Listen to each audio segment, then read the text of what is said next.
की सुसमाचार 24वां अध्याय 13 पद से आगे जब हम पढ़ते हैं तो वहां पर इस प्रकार बताया गया कि दो जन लोग बात करते हुए जा रहे थे और यीशु आप पास आकर उनके साथ हो लिया।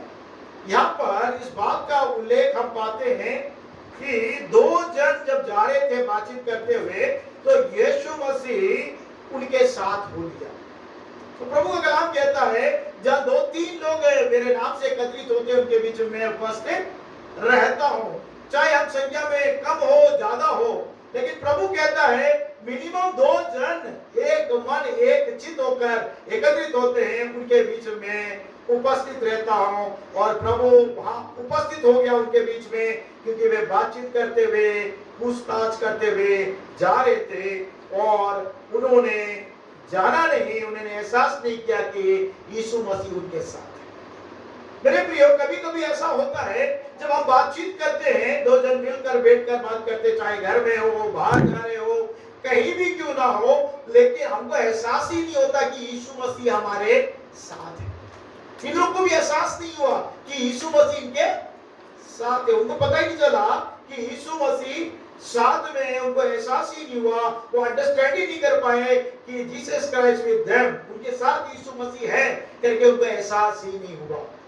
हमारे जीवन में भी अधिकतर हम लोग जब देखते हैं कि जब हम लोग बातचीत करते हैं तो हम लोग को एहसास ही नहीं होता कि यीशु मसीह हमारे बीच में उपस्थित है। जैसे इन दोनों लोगों को एहसास नहीं हुआ क्योंकि उनकी आंखें बंद थी करके परमेश्वर का कलाम कहता है, और उसे पहचान ना सके करके प्रभु का कलाम कहता है। मेरे प्रियो, प्रभु को पहचानने के लिए हमारी आंखें खुली होनी चाहिए। आमीन, हालेलुया। जब तक हमारी आंखें खुली नहीं होगी तब तक हम यीशु मसीह को पहचान नहीं पाएंगे कि प्रभु यीशु मसीह हमारे बीच में है। और दूसरा, एहसास होना भी जरूरी है कि एहसास जब तक नहीं हुआ कि यीशु मसीह हमारे साथ है करके, तो वो एहसास होना बहुत जरूरी है मेरे प्रिय। अगर उत्पत्ति में अगर देखते हैं 39वें अध्याय में, 39वें अध्याय हम पढ़ते हैं, 39 अध्याय 9वें पद में एक जवान के बारे में हम पढ़ते हैं। उसको एहसास था कि परमेश्वर उसके साथ है और वो अपने घर से दूर था, अपने माँ बाप से दूर था, अपने भाई बहनों से दूर था। वहां पर बताया गया उत्पत्ति 39 अध्याय के 9वें पद में, वो कहता है कि इस घर में मुझसे बड़ा कोई नहीं है, उसे तुझे छोड़कर और जो उसकी पत्नी है मुझसे कुछ नहीं रख छोड़ा, इसलिए भला मैं ऐसी बड़ी दुष्टता करके परमेश्वर का अपराधी क्यों बनूं। वो कह रहा है कि परमेश्वर का अपराधी क्यों बनूं। वो उसके अंदर में एहसास है कि परमेश्वर, चाहे मैं कहीं भी रहूं, किसी भी परिस्थिति में रहूं, परमेश्वर मेरे साथ में रहता है। चाहे वो कुएं में था, वो मिद्यानियों के हाथ में भेज दिया गया, पोतीफर ने उसे खरीद लिया, तब भी यूसुफ के साथ परमेश्वर था। ये उसके अंदर में एहसास। हमारे अंदर में क्या होता है, एहसास नहीं हो पाता कि परमेश्वर हमारे साथ है। हमारे अंदर में जब एहसास होगा तो हम हर एक अपराध से, हर एक बुराई से, हर एक खता से और हर एक परमेश्वर जो नापसंद है, दुष्ट बातों से अपने आप को हम बचा के रख सकते हैं। कब हमारे जीवन में दुष्टता की बातें या बुराई की बातें कब प्रकट होती है, जब हमारे अंदर में एहसास चला जाता है कि परमेश्वर हमारे साथ है करके। जब हम एहसास नहीं कर पाते हैं तो वो बात हम अपराध करने लगते हैं, दुष्टता करने लगते हैं, बुराई करने लगते हैं मेरे प्रियो। तो एहसास एक मसीह के जीवन में एहसास होना चाहिए कि यीशु मसीह ने उसे लहू देके खरीदा है और वो उसके साथ है, वो हमेशा साथ में बना रहता करके एहसास होना बहुत जरूरी है। जब तक हमारा एहसास रहेगा हम अपराध नहीं करेंगे, बुराई नहीं करेंगे, परमेश्वर की दृष्टि में दुष्टता की बातें नहीं करेंगे। जैसे यूसुफ ने नहीं किया, उसने अपने आप को संभाल के रखा क्योंकि उसके अंदर में एहसास था। मेरे प्रिय, उस समय में मूसा के द्वारा जो परमेश्वर ने जो महाआज्ञा दी, वो आज्ञा नहीं था। उस समय में विवेक का समय काल था। उस विवेक के समय काल में जीने वाला यूसुफ भी अपने आप को पवित्रता में संभाल के रखने का कारण यही था कि उसके अंदर में एहसास था कि परमेश्वर मेरे साथ। हमारे अंदर में भी परमेश्वर वो एहसास हमेशा दे कि प्रभु हमारे साथ ही करके एहसास होगा, चाहे हम घर में रहे, ऑफिस जाए, कोई भी कार्य क्यों ना करे, कहीं भी ट्रैवल करे, कहीं भी जाए आए बातचीत करे, हमारे अंदर में एहसास रहेगा कि परमेश्वर हमारे साथ रहेगा, तो हमारे अंदर में धैर्य रहेगा और हम अपने आप को पवित्रता से संभाल के रख पाएंगे और बुराई से बचेंगे, परमेश्वर की दुष्टता से बचेंगे। इनके अंदर में वो एहसास नहीं था। ऐसे अगर हम इस्राएली लोग के जीवन के बारे में देखते हैं मेरे प्रियो, इस्राएली लोग के जीवन में भी अगर हम देखते हैं व्यवस्था विवरण अगर हम निकाल लेंगे, पहला अध्याय का 33 पद को एक जन पढ़िए। व्यवस्था विवरण पहला अध्याय का 33 पद। जो तुम्हारे आगे आगे इसलिए चलता रहा कि डेरे डालने का स्थान तुम्हारे लिए ढूंढे, और रात को आग में और दिन को बादल में प्रकट होकर चला, ताकि तुमको वह मार्ग दिखाए जिससे तुम चलो। यहाँ पे इस्राएली लोगों को मूसा बताता है कि तुम्हारे आगे आगे परमेश्वर चलता था और डेरे डालने के स्थान के लिए तुम्हारे लिए ढूंढता था, और रात में आग और दिन में बादल के रूप में प्रकट होता था। परमेश्वर आग के और बादल में उनके साथ जो 40 वर्ष लिटरली वो उसके साथ रहा, लेकिन उनके अंदर में एहसास नहीं था, उनके अंदर में एहसास नहीं था। वो हमेशा वो परमेश्वर के विरोध में बुड़बुड़ाते थे और बकबक करते थे और उसके नेतृत्व करने वाले दास के ऊपर में आरोप लगाते थे। मेरे प्रियो, यहाँ पर उनको एहसास नहीं था कि परमेश्वर आग के द्वारा, बादल के द्वारा परमेश्वर उनका क्या कर रहा है, रखवाली कर रहा है, उनको चला रहा है, उनको उनके लिए मार्ग दिखा रहा है, लेकिन उनके अंदर में एहसास नहीं होने के कारण वे हमेशा बुड़बुड़ाते रहे और बुड़बुड़ाते रहे परमेश्वर के विरोध में, परमेश्वर के दास के विरोध में। क्योंकि मेरे प्रियो, जब हम पढ़ते हैं व्यवस्था विवरण दूसरे अध्याय के 7वां पद भी अगर आप पढ़ेंगे, व्यवस्था विवरण दूसरा अध्याय का 7वां पद, क्योंकि तुम्हारा परमेश्वर यहोवा तुम्हारे हाथों के सब कामों के विषय तुम्हें आशीष देता आया है। इस भारी जंगल में तुम्हारा चलना फिरना वह जानता है। इन 40 वर्षों में तुम्हारा परमेश्वर यहोवा तुम्हारे संग संग रहा है और तुमको कुछ घटी नहीं हुई। यहाँ पर ये बात को बिल्कुल स्पष्ट रूप से वो कहता है कि तुम्हारा परमेश्वर और तुम्हारे हाथों के सब काम के विषय में तुम्हें आशीष देता है। कौन आशीष देता है? परमेश्वर आशीष देता है। इस्राएलियों को समझा रहा है, वो कहता है मूसा कि परमेश्वर तुम्हारे हाथों के सब कामों पर परमेश्वर ने आशीष दी, लेकिन वे उस बात को पहचान नहीं पाए, उनको एहसास नहीं। मेरे प्रियो, कभी कभी हमारे जीवन में भी हम सोचते हैं कि हम सामर्थ से कार्य कर रहे हैं, हम बल बुद्धि ज्ञान से कार्य कर रहे हैं, ऐसा सोचते हैं, लेकिन हम भले कार्य करें, लेकिन आशीष देने वाला परमेश्वर। आमीन, हालेलुया। तो यहाँ पर वो बात को बता रहा है कि आशीष देता है, और इस भारी जंगल में तुम्हारा चलना फिरना वह जानता था। परमेश्वर जैसे उनका चलना फिरना जानता था, वैसे ही आपका और मेरा चलना फिरना परमेश्वर जानता है। हमारा चलना फिरना, उठना बैठना, सब बातें वो जानता है। और यहाँ पे लिखा है कि 40 वर्षों में तुम्हारा परमेश्वर तुम्हारे संग संग रहा। लिटरली उनके संग संग परमेश्वर रहा, और वे क्या नहीं कर पाए, उसे पहचान नहीं पाए। इसी कारण उनके संग रहने के कारण उन्हें कुछ घटी नहीं। हमारे जीवन में क्यों घटी नहीं हो रही है? क्योंकि परमेश्वर हमारे संग संग है, उसका एहसास हमारे साथ होना चाहिए। हमारे संग संग परमेश्वर चलता है, हमारे हाथों के काम में आशीष करता है, हमारे लिए मार्ग परमेश्वर ठहराता है। इस बात को जानना बहुत जरूरी है मेरे प्रियो। वो पहचान नहीं पाए। हम देखते हैं यहाँ पर लूका रचित सुसमाचार फिर आ जाएंगे 24वें अध्याय में जब हम आते हैं, आगे जब 25 से आगे पढ़ते हैं, तो वहां पर उन लोगों को ये बात का एहसास ही नहीं था।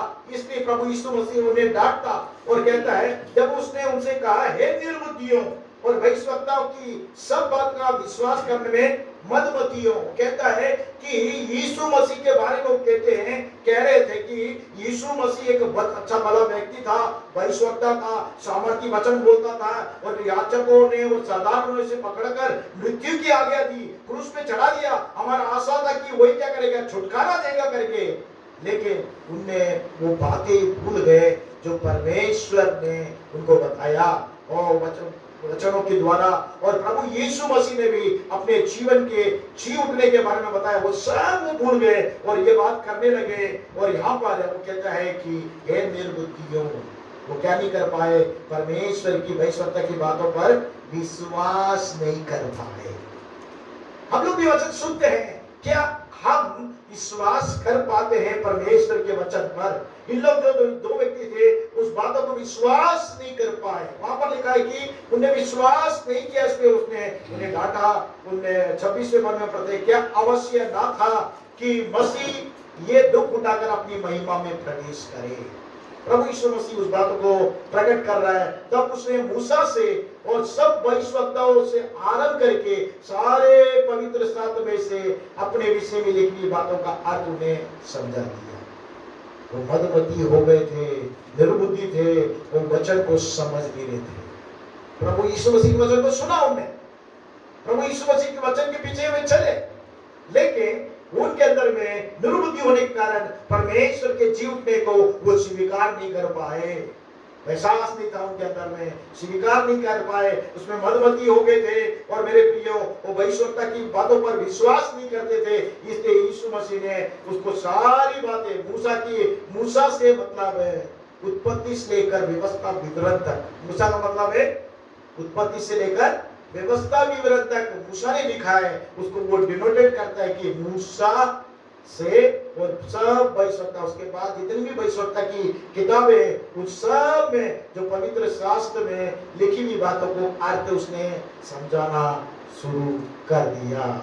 लेकिन कभी कभी क्या होता है मेरे प्रियो, वचन को हम सुनते हैं, परमेश्वर के वचन को सुनते हैं, लेकिन उसको समझ नहीं पाते हैं और जान नहीं पाते। जैसे हम पढ़ते दूसरा पत्र, अगर हम पलटाएंगे दूसरा पत्र, मेरे साथ पलटाइए दूसरा पत्र, पहला अध्याय, दूसरा पत्र पहला अध्याय 19 से आगे हम पढ़ेंगे। हमारे पास जो भविष्यवक्ताओं का वचन है वह इस घटना से दृढ़ ठहरा, तुम यह अच्छा करते हो जो यह समझकर उस पर ध्यान करते हो कि वह एक दिया है जो अंधियारे स्थान में उस समय तक प्रकाश देता रहता है जब तक कि को न फटे और भोर का तारा तुम्हारे हृदयों में न चमक उठे। वहां पे लिखा है कि हमारे पास जो भविष्यवक्ता का वचन है वह इस घटना से दृढ़ ठहरा है और कहता है कि अच्छा करते हो, समझकर ध्यान करते हो कि वो एक दिया के समान है जो अंधियारे स्थान में वो क्या करता है, प्रकाश देता है। भविष्यवक्ता का वचन जो हमारे हाथ में परमेश्वर ने दिया है वो एक दिया का काम करता है, एक लैंप का काम करता है, वो हमारे प्रकाश का काम करता है, वो हमें मार्ग बताता है और हमारे मनों में वो क्या करता है, तारों के समान चमकता है। मेरे प्रियो, हृदय में चमकता है, तारों के समान हमारे हृदय में चमकता है, हमें मार्गदर्शन करता है। इसलिए भविष्यवक्ताओं के वचनों को हमें पढ़ने की आवश्यकता है। वो हमारा मार्गदर्शन करने वाला वचन है। वो भविष्यवक्ता के वचन को पर प्रभु यीशु मसीह उनको समझाने लगा है, देखते हैं कि समझाने लगा जिससे कि उनको समझ में आ जाए, उसका अर्थ समझ में आ जाए कि यीशु मसीह मरना जरूरी है और फिर जी उठकर महिमा में प्रवेश करना जरूरी है, लेकिन वे समझ नहीं पाए। स्त्रियों ने आके बताया भी, सर्वदूत ने उनको बताया कि वो जीवित हो गया, लेकिन कुछ लोग जाकर उनके शिष्यों ने जाकर देखा, साथियों ने, लेकिन उस पर भी उनको भरोसा नहीं था और वो मदमती और निर्बुद्धि थे। मेरे प्रियो, परमेश्वर चाहता है कि हम निर्बुद्धि ना रहें, लेकिन जो परमेश्वर ने भविष्यवक्ता का वचन दिया है उसे हम ध्यान करें, उसे पढ़े, उसे दृढ़ता संभाल के रखे। वो हमारे लिए एक दिया का काम करेगा, हमारे मनों में वो एक प्रकाश का काम करेगा, हमारे हृदय को वो चमकाएगा। और आगे जब हम 20वें पद में पढ़ते हैं, वहां पे लिखा है, पर पहले ये जान लो पवित्र शास्त्र की कोई भी भविष्यवाणी किसी के अपने विचारधारा के आधार पर पूर्ण नहीं होती, क्योंकि कोई भी भविष्यवाणी मनुष्य की इच्छा से कभी नहीं हुई, पर भक्त जन पवित्र आत्मा के द्वारा उबारे जाकर परमेश्वर की ओर से बोलता है। वो भविष्यवाणी की जो वचन है वो अपने इच्छा से कोई मनुष्य नहीं बोलता है, लेकिन भक्त जन क्या करता है, पवित्र आत्मा के द्वारा उबारे जाने से बोलता है। तो भविष्यवाणी की बातों को कभी तुम तुच्छ ना समझना करके परमेश्वर का कलाम हमें दृढ़ करता है, उसे हमें समझने की जरूरत है। मेरे प्रभु यीशु मसीह चाहता है उसे हम समझे। कब समझेंगे? लूका रचित सुसमाचार फिर हम जब आ जाते हैं 24वें अध्याय के 45 पद अगर हम पढ़ते हैं, लूका रचित सुसमाचार 24 के 45 में, तो वहां पर जब हम समझेंगे, जब वहां पे लिखा है, तब उसने पवित्र शास्त्र बुझने के लिए उनकी समझ को खोल दिया। प्रभु यीशु मसीह ने क्या करा? पवित्र शास्त्र को समझने के लिए, बुझने के लिए उनकी समझ को, उनकी अंडरस्टैंडिंग को उसने क्या कर दिया? खोल दिया। जब तक अंडरस्टैंडिंग नहीं रहेगा, समझ हमारे अंदर में नहीं रहेगा, हम पवित्र शास्त्र को समझ ही नहीं पाए। और ये लोग समझ नहीं पाए, इसलिए परमेश्वर ने उनके दासों को, जो उसके पीछे चलते थे, प्रेरितों को, जो उसके चेहरे थे, उनको, उनका कलाम कहता है कि उनकी समझ को खोल दिया। हम लोग बच्चों को बोलते हैं कि समझ कर पढ़ो। बच्चे लोग क्या करते हैं? तूते की समा रट लेते हैं, लेकिन समझ कर नहीं पढ़ते। तो टीचर्स को भी बोलते हैं, घर में माँ बाप भी बोलते हैं, बेटा समझ कर पढ़ो क्या लिखा है। हम स्कूल की किताब में बोलते हैं, लेकिन मेरे प्रियो, हमारे जो प्रभु ने भविष्यवक्ता का वचन, जो परमेश्वर के प्रेरित से लिखी गई ये वचन है, जो 40 व्यक्तियों ने विभिन्न समय में लिखा, उस वचनों को समझने के लिए हमारी समझ खुलना जरूरी है। जब तक समझ नहीं खुलेगा, उसकी वचन को, हर उसकी गहराई को हम समझ नहीं पाएंगे। जैसे कि दोनों व्यक्ति लोग भी समझ नहीं पाए। और आगे जब हम देखते हैं लूका रचित सुसमाचार 24वें अध्याय के 30 से जब हम पढ़ते हैं 30 और 31, वहां पर लिखा है, जब वह उनके साथ भोजन करने बैठा तो उसने रोटी लेकर धन्यवाद किया, उसे तोड़कर उन्हें देने लगा। तब उनकी आंखें खुल गई, उन्होंने उसे पहचान लिया और वह उनकी आंखों से छुप गया। वो छुप गया, यीशु मसीह छुप गया। जब तक वो पहचाने नहीं, यीशु मसीह उनके संग था। यहाँ पे लिखा है कि वो भोजन करने बैठे और रोटी लेकर धन्यवाद किया। कब उनकी आंखें खुली? जैसे प्रभु यीशु मसीह पहले करता था, सेम थिंग हैपेंड। मतलब पहले जो करता था यीशु मसीह, जब भी भोजन करता था, वो क्या करता था? धन्यवाद करता था। भोजन करते समय रोटी लेकर धन्यवाद करता था, तोड़ कर देता था। ये बातें उनको स्मरण था। यीशु मसीह साथ में, उनको एहसास नहीं था। यीशु मसीह बात कर रहा, उनको एहसास नहीं था। यीशु मसीह भविष्यवक्ताओं के वचनों से प्रकट कर रहा सब बातें, उनको मालूम नहीं, एहसास नहीं। लेकिन जब जो प्रभु यीशु मसीह ने जैसे ही रोटी को तोड़ा, जो प्रैक्टिस वो करता था सबके सामने, रोटी तोड़कर, प्रार्थना करके, धन्यवाद करके, तोड़कर जब दिया, तब उनकी आंखें खुल गई। जो बातें हमारे जीवन में पहली हुई है, उन बातों को हमारे सामने फिर से जब होता है, तब हमारे अंदर में एहसास होता है कि परमेश्वर हमारे संग है। एक बार की बात है मेरे प्रियो, जब मैं सेवा में आया था, तो प्रभु ने बोला कि तू जॉब को छोड़ दे और मेरी सेवा में आ जा करके प्रभु ने बोला। मैंने बोला मैं क्या खाऊंगा, क्या पीऊंगा? परमेश्वर चिड़ियों को देखे, वो ना तो बोते, ना काटते, ना संचय करके रखते। मैं परमेश्वर को नहीं खिलाता। मैंने बोला ये सुनने के लिए बड़ा सहज के समान है, प्रैक्टिकल नहीं है। प्रभु ने बोला प्रैक्टिकल है। और एक दिन मेरे प्रियो में उपवास कर रहा था, प्रार्थना कर रहा था, प्रभु से बोला कि प्रभु आपने कहा, और मैंने जॉब भी छोड़ दिया, अभी घर बैठा हूँ, कोई पैसा नहीं है, कहीं आप भेज भी नहीं रहे, घर में बैठ के प्रार्थना कर रहा हूँ, उपवास कर रहा हूँ, वचन पढ़ रहा हूँ, कोई पैसा नहीं आया, लेकिन भोजन बराबर है हमारे घर में। परमेश्वर प्रबंध करके रखा है। एलिया को परमेश्वर ने खिलाया, वैसे मैं और मेरी मम्मी दोनों को परमेश्वर खिला रहा है। और मेरे प्रियो इतना अद्भुत खिलाया परमेश्वर ने, लेकिन पैसा कुछ भी नहीं आया, धन कुछ भी नहीं आया। मैंने प्रभु से बोला, आपने बोला सब कुछ छोड़ दे, मैं मतलब सब कुछ करूंगा। तो प्रभु का कोई आवाज मेरे को सुनाई नहीं दिया। और जिस सिब्बट में मैं जॉब करता था, वहां से एक प्रोफेसर मेरे घर आया। वो बोले प्रभु ने मुझे भेजा आपसे बात करने के। मैं बैठ के जब बात करने लगा, परमेश्वर के बारे में बात कर रहे थे, बहुत सारी बातें हुई। फिर प्रार्थना करने के लिए बोला, प्रार्थना किया। जब वो जा रहे थे तो उन्होंने कुछ पैसा निकाल कर मेरी जेब में रखा। मैंने क्या कर रहे हैं? बोले नहीं, ये परमेश्वर ने आपको देने के लिए बोला। अच्छा, मैं उनको सियाफ करने के लिए बाहर गया, और जब आया मन में सोचा मैं तो कोई बड़ा प्रचारक नहीं हूँ, ना जाके कहीं प्रचार कर रहा हूँ, है मैं तो प्रभु की उपस्थिति बैठा हूँ, प्रार्थना कर रहा हूँ। 50 रुपए दिया होगा मेरा मन में का। कितना दिया होगा? ₹50 मेरे जेब में खोल के नहीं देगा। और फिर सोचा ज्यादा होगा तो 50-50 2 का नोट दिया होगा ₹100। ऐसे सोच के अंदर आया, अंदर आकर घर के अंदर आने के बाद जैसे निकला 500 के 2 नोट थे। फिर प्रभु ने मुझसे तुरंत बोला, जैसी नोट के देखा, ये कहां से तेरे पास आया। तो मैं जान गया कि प्रभु मेरे साथ है। एहसास मेरे को हो रहा है कि प्रभु मेरे साथ है, मेरे जीवन में कार्य।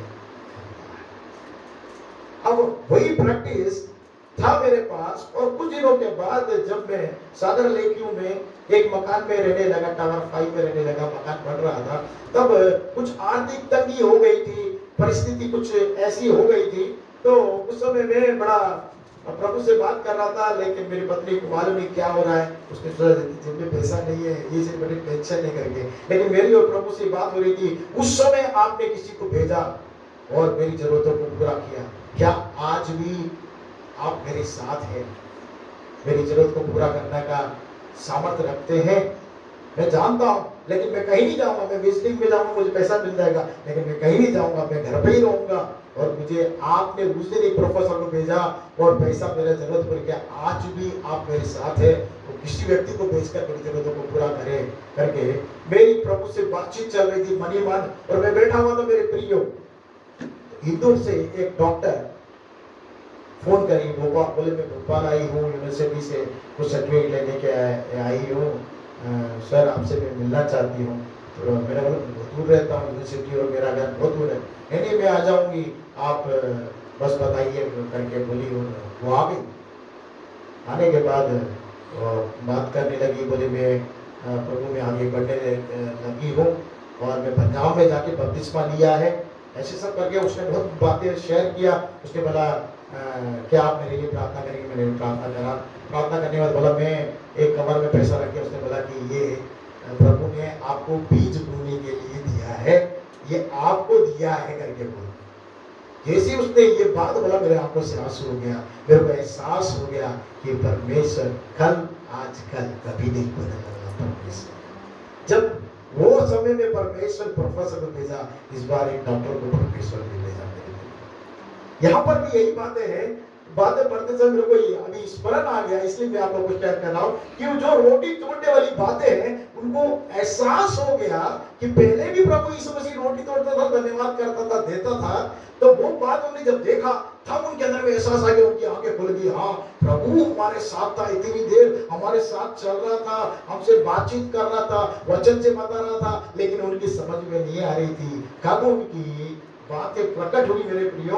तब प्रकट हुई जब वो प्रैक्टिस जो यीशु मसीह करता था उसको फिर से मेरे को भी वो एहसास हुआ कि वो समय में एक प्रोफेसर आके आपने भिजवाया, कहीं नहीं गया था। और आज भी आप करने में सामर्थ्य है, लेकिन मैं कहीं नहीं जाऊंगा। मैं जिद पकड़ के बैठ गया। और जब वो आए मेरे को बड़ा एहसास हुआ कि वो प्रभु आज भी मेरे साथ है। आमीन, हालेलुया।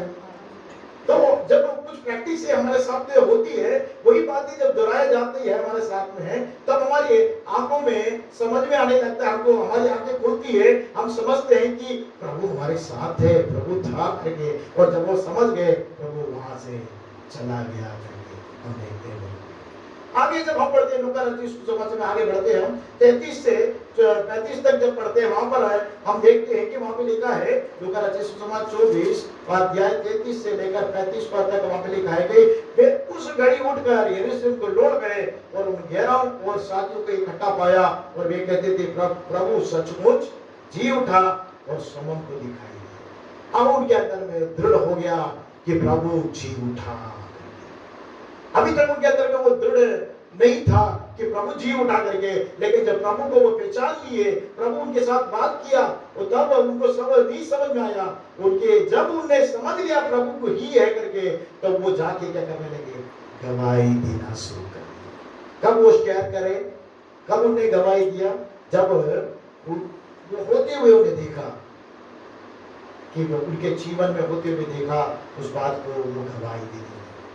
आज मैं क्यों गवाही दिया? मेरे जीवन में हुआ, इसलिए वो गवाही करूंगा। तो आपके जीवन में जब परमेश्वर से आपकी बात होती है, आप परमेश्वर से मुलाकात होती है, परमेश्वर आपसे बात करता है, चाहे वचन के माध्यम से या किसी व्यक्ति के द्वारा या किसी परमेश्वर के दर्शन या स्वप्न के द्वारा, या परमेश्वर स्पष्ट रूप से आके आपसे बात करता है। जब आप जान लेते हैं कि प्रभु है, एहसास कर लेते हैं, तो आप उसकी गवाही देना शुरू कर देते हैं। आमीन, हालेलुया। वो गवाही हो जाती है। कब हम गवाही देंगे? हमारे जीवन में कुछ बातें होती है, तब हम गवाही देना शुरू कर देते हैं। चाहे संसार की आशीष हो या आत्मिक आशीष हो, चाहे शारीरिक आरोग्यता हो, आत्मिक छुटकारा हो, हम गवाही देना शुरू कर देते हैं कि परमेश्वर ने मुझे छुड़ाया, परमेश्वर ने मुझे चंगा किया, परमेश्वर ने मुझे आशीषित किया, परमेश्वर मेरे हाथों के कार्य पर आशीषित किया करके हम गवाही देते हैं। यहाँ पर उन लोगों ने शेयर करना शुरू कर दिया उनके साथियों को कि सचमुच यीशु मसीह क्या हो गया है, जी उठा। और लिखा है कि तब उन्हें मार्ग की बातें उन्हें बता दी। मार्ग में जो बातें हुई, सारी बातें उन्होंने क्या कर दिया, शेयर किया। जब हमारे साथ गवाही होती है मेरे प्रियो, तब हमें हमारे गवाही का कारण बन जाते हैं और गवाही देना जरूरी हो जाता है, जिसके कारण दूसरे लोग आशीषित हो जाते हैं। हम पढ़ सकते हैं, आखिरी में पढ़ेंगे पद नीति वचन 14 अध्याय 25वां पद, एक जन पढ़िए नीति वचन 14 का 25वां। सच्चा साक्षी बहुतों के प्राण बचाता है, परंतु जो झूठी बातें उड़ाया करता है, उससे धोखा ही होता है। लिखा देखिए, सच्चा साक्षी बहुतों के प्राण को बचाता है। हमें परमेश्वर ऐसी परिस्थिति में लेकर जाता है और परिस्थिति में हम सीखते हैं, परमेश्वर हमारे संग एहसास करते हैं और परमेश्वर हमारी आंखें को खोलता है कि प्रभु हमारे साथ है, हमारे कार्यों को आशीषित करता है और सारी घटनाएं को होते हुए परमेश्वर दिखाता है। तब हमें अंदर में एहसास होता है, हम जाके बोलते हैं कि निश्चय यीशु मसीह जी उठाए, आज भी जीवित है और मेरे साथ है, जीवित है। मुर्दों में ढूंढने की जरूरत नहीं है, वो जीवित है। वो जीवित मात्र नहीं, मेरे साथ है, आज भी मेरे साथ कार्य कर रहा है। ये एहसास हमारे अंदर में आता है, ये विश्वास हमारी में आता है। कब होता है? जब कार्य होने लगता है, तब हमारे अंदर में एहसास होता है, विश्वास होता है। जब हम प्रार्थना करते हैं, प्रार्थना सुन ली जाती है, हम कुछ आशा करते हैं, लालसा करते हैं और प्रभु से प्रार्थना विनती करते हैं, मांगते हैं और प्रभु करता है, तो हमको एहसास होता है कि प्रभु परमेश्वर वाकई में जी उठा है, वो आज भी हमारी प्रार्थना को, विनती को सुनता है और पूरा करता है। तब हम क्या करते हैं? गवाही देते हैं। परमेश्वर कलाम कहता है, सच्चा साक्षी क्या करता है? वो देख प्राणों को बचाता है। और क्यों? क्योंकि हमें परमेश्वर सच्चा साक्षी बनाया है, एक गवाही का कारण बनाया है। हमारे जीवन में होते हुए, अभी ये दो लोगों के जीवन में होते हुए उन्हें देखा, उन्हें जाके परमेश्वर के बारे में सच्चा साक्षी के रूप में बोला कि हमने देखा यीशु मसीह है, वो मुर्दों में से जी उठा है। वो विश्वास नहीं कर रहे थे, उनको संदेह था। स्त्रियों ने जाके देखा, लोगों ने जाके देखा, फिर भी उनके अंदर में अविश्वास था, संदेह था। उनका अविश्वास, संदेह को दूर करने के लिए यीशु मसीह उनके साथ हो लिया, उनके संग रहा, उनको प्रभु ने सिखाया और उनकी आंखें जब खुली तो परमेश्वर उनको एक गवाही का कारण बना दिया। जब हम गवाही का कारण बन जाते हैं मेरे प्रियो, जब हम गवाही देने लगते हैं, लोगों को बोलते हैं, तो मेरे प्रियो परमेश्वर जब बोलना शुरू कर देते हैं, परमेश्वर के कलाम से बोलना शुरू कर देते हैं, तो परमेश्वर हमारी संग रहता है, हमारी संग कार्य करता है। मरकुस रचित सुसमाचार 16वां अध्याय का 20वां पद में यही बात का उल्लेख हम पाते हैं। मरकुस रचित सुसमाचार 16 का 20 में लिखा है, उन्होंने निकलकर हर जगह प्रचार किया और प्रभु उनके साथ काम करता रहा। उन्होंने क्या करा? जाकर गवाही देने लगे, साक्षी देने लगे, प्रचार करने लगे, लेकिन प्रभु उनके साथ क्या करता रहा? काम करता रहा। प्रचार वो कर रहे हैं, लेकिन काम कौन कर रहा है? प्रभु कर रहा है। क्या कर रहा है? काम करता रहा। उन्हें उन चिन्हों के द्वारा जो साथ साथ होते थे, वचन को दृढ़ करता रहा। जो साथ साथ हो रहा था, उसके वचनों को परमेश्वर जो वचन वो बोल रहे थे, बांट रहे थे, गवाही दे रहे थे, साक्षी दे रहे थे, प्रभु उनके साथ था और क्या कर रहा था? उनके वचनों को दृढ़ करने के लिए चमत्कार करना परमेश्वर का काम है। वचन को दृढ़ करना परमेश्वर का काम है।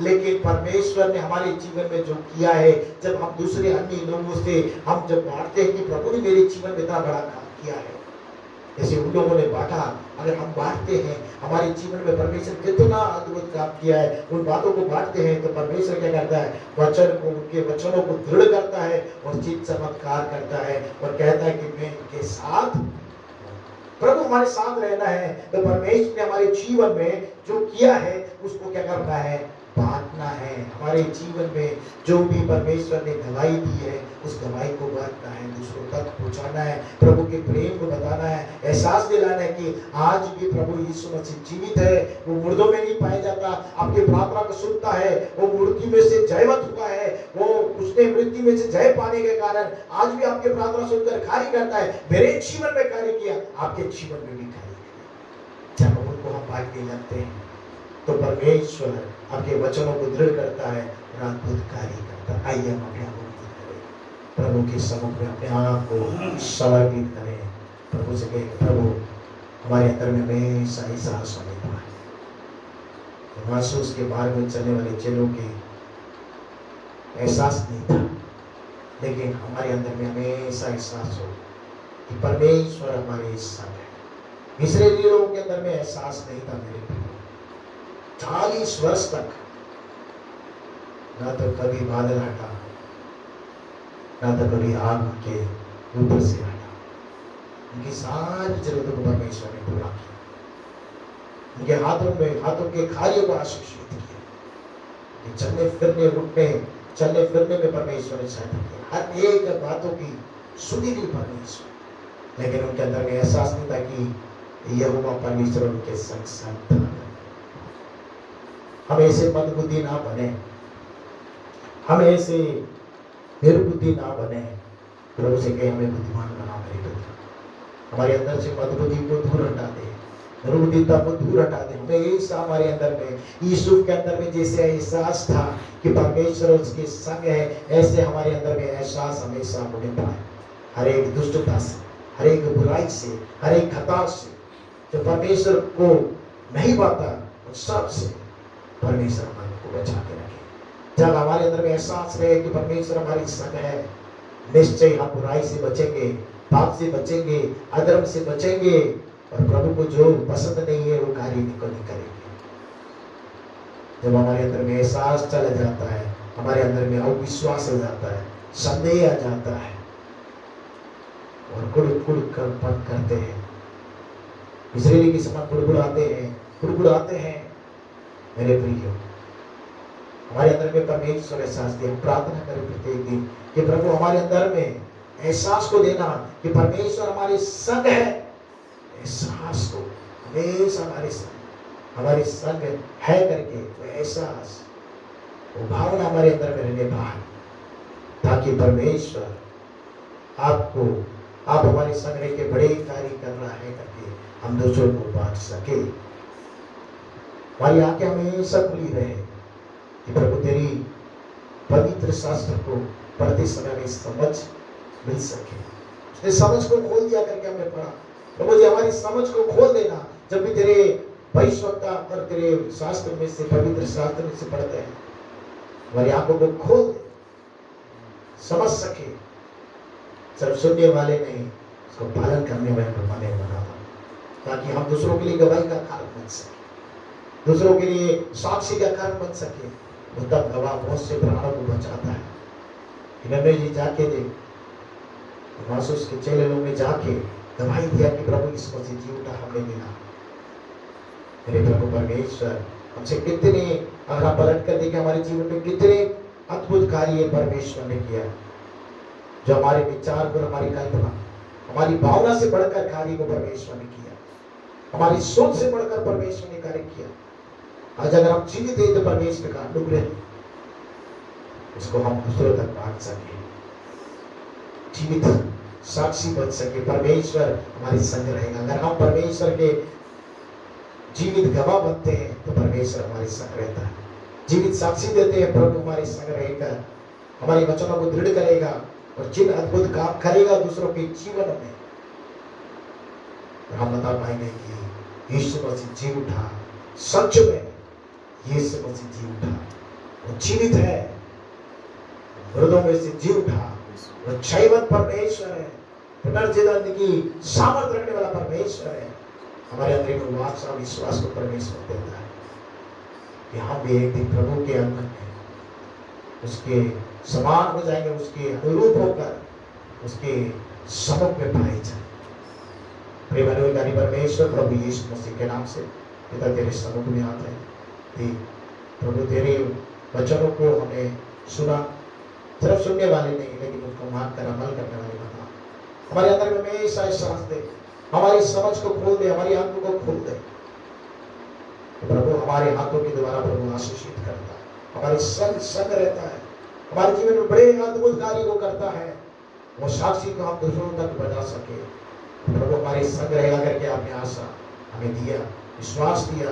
निश्चय परमेश्वर भले अद्भुत काम को हमारे जीवन के द्वारा दूसरों के जीवन में चमत्कार करेगा।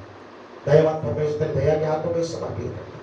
अभी तेरे प्रिय जनों को तेरे हाथों में समर्पित करता है। सुनने वाले हर एक के जीवन में परमेश्वर तू खाली कर, एहसास को दे कि प्रभु तू हमेशा उनके संग रहता है और तेरे नाम की महिमा के जीवनों के द्वार देता है।